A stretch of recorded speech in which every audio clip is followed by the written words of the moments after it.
ఇలాంటి డబ్బాల పైన దేవుళ్ళ ఫోటోలు వేయడం చాలా తప్పు.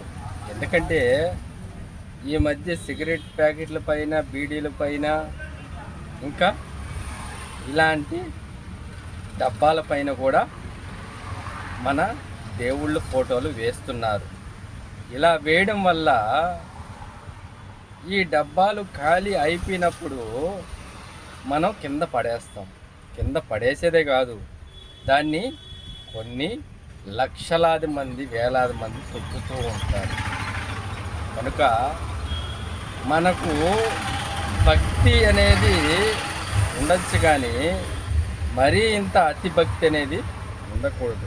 ఎందుకంటే వ్యాపార పరంగా మనకు ముందుకు పోవాలని ఆయన ఫోటోలు వేసి ముందుకు పోతుందిలే అని ఇలా చేయడం చాలా తప్పు. ఎందుకంటే మనము ఈ కార్తీక మాసంలో చేసే పుణ్యం కూడా ఈ యొక్క ఫోటోలు తొక్కడం వల్ల చేసిన పుణ్యం కూడా మనం కోల్పోతున్నాం. అందుకనే వ్యాపార పరంగా ఆలోచించకుండా మన హిందూ ధర్మం ప్రకారం ఆలోచించండి. ఇలాంటి ఫోటోలు అనేది నిష్క్రమించండి.